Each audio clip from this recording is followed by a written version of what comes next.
الحمد للہ رب العالمین والعاقبۃ للمتقین والسلام علی سید الانبیاء والمرسلین اما بعد فاعوذ باللہ من الشیطان الرجیم بسم اللہ الرحمن الرحیم الصلاۃ والسلام علیک یا رسول اللہ وعلی آلک واصحابک یا حبیب اللہ الصلاۃ والسلام علیک یا نبی اللہ وعلی آلک واصحابک یا رحمۃ للعالمین۔ حضرات محترم، آپ دیکھ رہے ہیں سلطنت مصطفیٰ یوٹیوب چینل۔ آج ہم بات کریں گے فیس بک کا شرعی حکم اور واٹس ایپ کا شرعی حکم کیا ہے۔ حضرات محترم، ٹاپک پر چلنے سے پہلے اگر آپ ہمارے چینل پر نئے ہیں تو ہمارے چینل کو ضرور سبسکرائب کریں اور ویڈیو کو شیئر کریں، لائک کریں، کیونکہ ہمارے چینل کا مقصد ہے مجھے اپنی اور ساری دنیا کے لوگوں کی اصلاح کی کوشش کرنی ہے انشاءاللہ عز و جل۔ ناظرین، فیس بک کا شرعی حکم کیا ہے، اس حوالے سے آج گفتگو ہوگی۔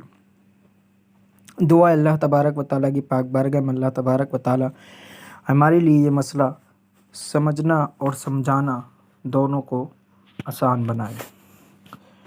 حضرات محترم، فیس بک بذات خود رابطہ ایک ذریعہ ہے جو استعمال کرنے والوں کے لحاظ سے جائز اور ناجائز کو بھی کام انجام دے سکتا ہے۔ اگر فیس بک کا استعمال جائز امور یعنی جائز چیزوں کے لیے کسی شرعی قباحت کے آمیزش کے بغیر ہو تو جائز ہے، ورنہ ناجائز ہے۔ خط و کتابت، اپنی بات دوسروں تک پہنچانا، اپنی دوستوں کی خبر خیریت دریافت کرنا، اپنے دین و مذہب کی تبلیغ، انٹرنیٹ پر اسلام و سنت کے خلاف کیے گئے اعتراضات کا سنجیدہ انداز میں جواب دینا وغیرہ، یہ تمام چیزیں فیس بک کے ذریعے انجام دی جا سکتی ہیں، اور یہ چیزیں فیس بک پر جائز ہیں، اور فیس بک پر اس قدر محو اور مشغول ہو جانا کہ دیگر فرائض و واجبات چھوٹ جائیں، اس حد تک فیس بک کا استعمال جائز اور درست نہیں ہے، کیونکہ فیس بک میں اس حد تک محویت مشغولیت یہ لہو و لعب میں داخل ہے، اور اسلام میں 3 کھیل کے علاوہ ہر قسم کے لہو و لعب باطل اور ناجائز ہیں، لہذا فیس بک کی وہ تمام باتیں جو لہو و لعب کے زمرے میں آئیں گی وہ بھی باطل اور ناجائز ہوں گی۔ حدیث پاک میں ہے کہ جتنی چیزوں سے آدمی لہو یعنی کھیل کرتا ہے باطل ہیں، مگر کمان سے تیر چلانا، گھوڑے کو ادب دینا اور اپنی بیوی سے ملاعبت کیے، یہ تینوں چیزیں حق ہیں۔ لیکن افسوس کا مقام یہ ہے کہ آج فیس بک کا استعمال دینی ضرورت اور دنیاوی حاجات مثلاً پیغام رسانی، تجارتی معاملات وغیرہ سے زیادہ لہو و لعب اور تصنیعی اوقات یعنی ٹائم پاس کرنے کے لیے ہو رہا ہے۔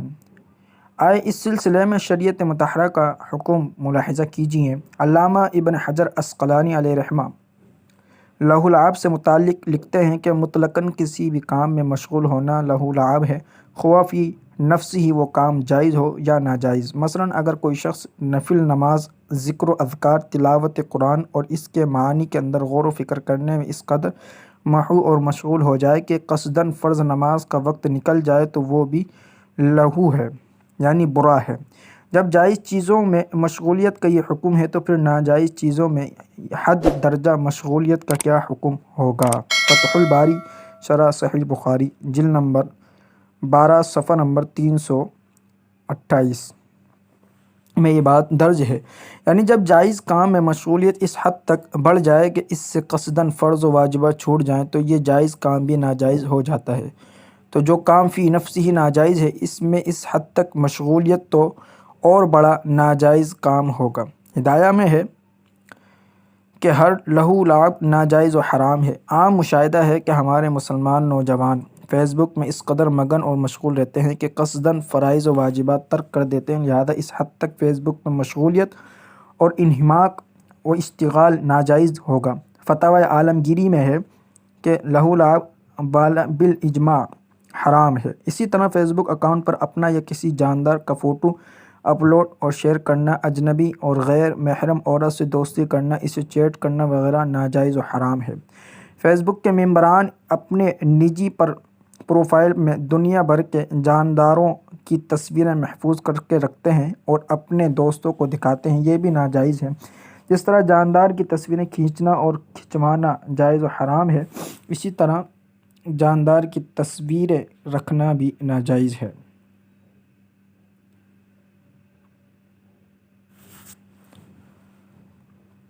فیس بک پر چیٹ کی شکل میں جو سلام کیا جاتا ہے تو تحریر و خط اور میسیج کی طرح اس کا سلام کا جواب دینا بھی واجب ہے۔ فیس بک پر غیبت، چغلی اور گالی گلوچ کا حکم یکساں ہے کہ یہ چیزیں فیس بک پر بھی ناجائز و حرام ہیں۔ جس طرح آمنے سامنے خط و کتابت، موبائل اور میسیج سے بیعت و مرید ہونا جائز ہے، اسی طرح فیس بک کے ذریعے بھی جائز ہے۔